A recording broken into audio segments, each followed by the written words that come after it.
Relecture moderne de son film du même nom, Irma Vep est la première série des Olivier Assayas. Pour cette production HBO, le réalisateur français a fait appel à Alicia Vikander et un casting français d'exception pour un résultat explosif et réussi. De quoi ça parle? Mira est une star de cinéma désabusée à la fois par sa carrière et sa rupture récente.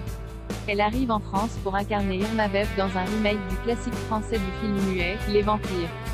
Au fur et à mesure du tournage, Mira réalise que les frontières entre elle-même et le personnage qu'elle joue commencent à s'estomper et à fusionner.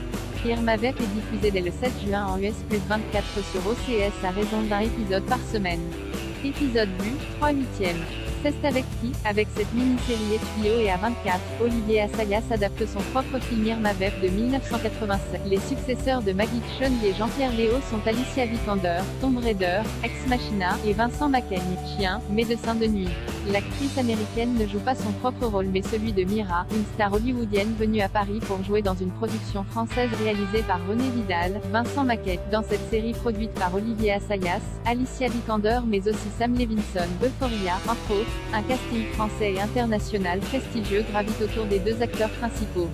On retrouve ainsi Vincent Lacoste, Nora Hamzaoui, Jeanne Balibar, Hippolyte Girardot, Antoine Reynard, Adrien Arjona, Sissendergrou, Morbius, Byron Bowers, Concrete Cowboy, Tom Sturridge, Good Morning England, Sandman, mais aussi la mannequin Devon Ross. Ça vaut le coup des OEIL? On peut dire qu'elle a eu droit à une présentation en avant-première en grande pompe dans le berceau de la célébration du cinéma, milieu qu'elle égratigne avec humour et finesse. Après Twin Peaks ou encore Top of the Lake, le Festival de Cannes a accueilli Irma Vep, signé Olivier Assayas. Le réalisateur français transpose son long-métrage des années 1990 et propose une relecture léchée et réussie, désormais en diffusion sur OCS. La mini-série éponyme reprend ainsi l'histoire d'une actrice internationale qui pose ses valises en France pour le tournage d'un remake du classique muet Les Vampires.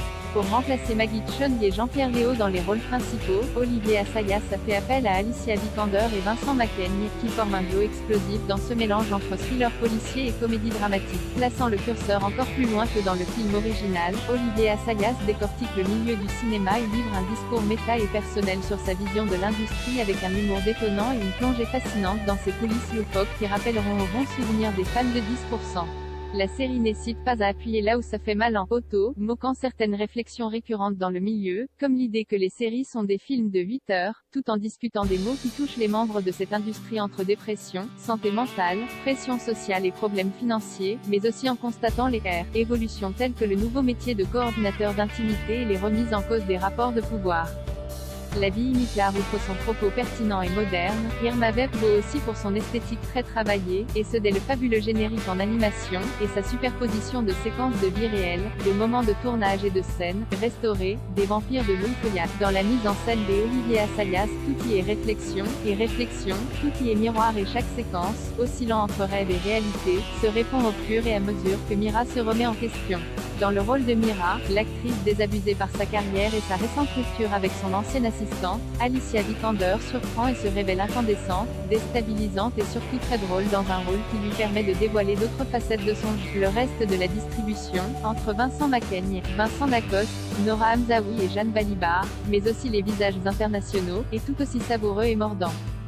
Si Irma Vep se veut presque un documentaire fantasmé mais vraisemblable de l'industrie de la fiction, elle est aussi un conte sociétal où l'héroïne se déconstruit autant que le milieu auquel elle appartient, pour le meilleur et pour le pire. Elle qui est une habituée des blockbusters, qui vampirise le marché du cinéma, peut enfin prouver sa valeur dans un projet d'auteur qui lui tient à cœur. Et malgré les difficultés et le chagrin, Mira travaille dur et avec sincérité dans un monde où il vaut mieux montrer les crocs plutôt que de laisser entrevoir ne serait-ce qu'une once de vulnérabilité. Et pourtant c'est cette sensibilité qui va nous accrocher à Mira et nous donner envie de suivre son parcours dans cette mise en abîme grandeur nature aussi hilarante que touchante. Alors où s'arrête la fiction et où commence sa réalité?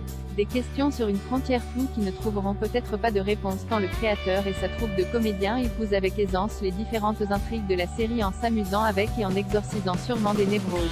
Quoi qu'il en soit, Olivier Assayas a réussi son pari de nous offrir un petit bijou rafraîchissant et pointu de télévision contemporaine, qui se distingue d'une année sérielle pour le moment assez tiède.